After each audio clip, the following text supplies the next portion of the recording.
Well, now it comes the part where we debut a brand new segment, and Noah, I know there's a burning issue you want to talk about tonight. There certainly is, Blake.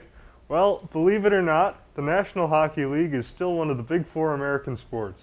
For the six of you who actually pay attention to the NHL, we thought we'd bring you something on the biggest story of the offseason, the Jack Eichel saga. Let's start at the very beginning. The 2015 NHL draft class was unique in the way that it had two prospects who were seen as can't-miss, sure-thing, generational players. Multiple teams openly tanked, but the Buffalo Sabres finished in the basement, guaranteeing them one of the top two picks. Unfortunately, the Sabres were so good at losing that they lost the draft lottery too. The Edmonton Oilers picked first and got Connor McDavid, who has become a bona fide superstar and the face of the entire league. Buffalo's consolation prize, as I'm sure you've guessed, was the US-born center from Boston University, Jack Eichel. Fans in Western New York were still optimistic. They had drafted a great young center, they had a great young core to build on, the tank had worked, the rebuild was ending. Things were looking great, so what happened? Well, for starters, 4 head coaches, 3 GMs, 2 more last place finishes, no finishes higher than 23rd place, a handful of awful trades and free agent signings, a lack of competent goaltending, and a 10th straight season without a playoff appearance. That's what happened. And as if he didn't want out of Buffalo badly enough, on April 14th of this year, Eichel was shut down for the rest of the season for surgery to repair a herniated disc in his neck. And that's where this story gets hairy. The Sabres want Eichel to undergo fusion surgery, the standard practice for athletes with this injury. Eichel, on the other hand, is opting for a disc replacement surgery. What's the difference? Eichel wants the disc replacement surgery because he says it will minimize any pain he'll have to deal with after his playing days are over. Sounds great, right? So why won't the Sabres let him get the surgery? Because it's never been performed on a professional athlete and they don't know if he'd even be able to walk again. The two can't come to an agreement, so Eichel has requested a trade. Sabres GM Kevin Adams reported to ask his 4 first-round picks or equivalent players, a steep but not unreasonable request for a player of that caliber with 5 years left on his contract. The New York Rangers and Minnesota Wild have constantly been rumored destinations, and the Ducks, Kings, and Golden Knights have been in the mix too. Back in June, there were reports that Eichel would be dealt, quote, within the next 3 days.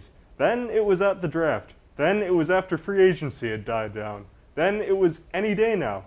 It's September 28th. Jack Eichel is still a Buffalo Sabre. Mike Harrington of the Buffalo News noted that if any other team was willing to let Eichel undergo the surgery he wants, they probably would have traded for him by now. Last Thursday, Jack Eichel reported to Buffalo for training camp. As expected, he failed his physical due to the neck injury, was stripped of his captaincy, and was promptly sent home. It looks like the differences are all but irreconcilable. Despite this, we can draw 2 concrete conclusions. Neither Eichel nor the Sabres are willing to budge, and neither are going to be playing competitive hockey anytime soon. Well, that's well said, Noah. There's a lot to unpack in this situation. The thing that comes to mind with me would be the Kurt Flood situation back in the 70s with the Cardinals and how he refused to be traded, and that's what kind of spearheaded the whole free agency movement. But you look at this is just an example of how professional sports teams still have a lot of control over their players, and they dictate kind of how the players are going to go.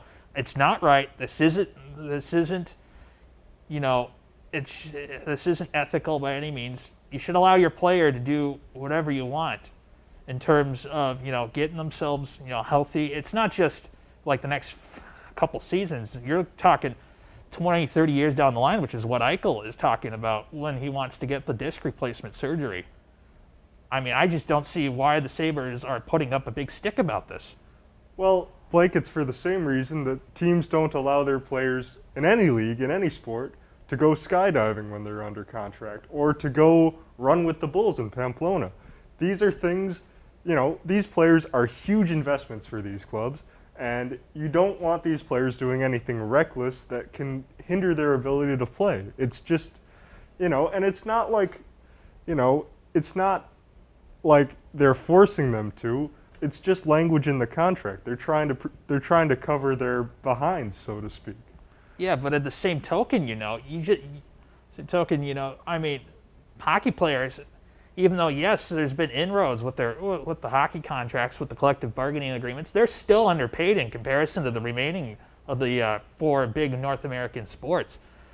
And I'm pretty sure they also aren't.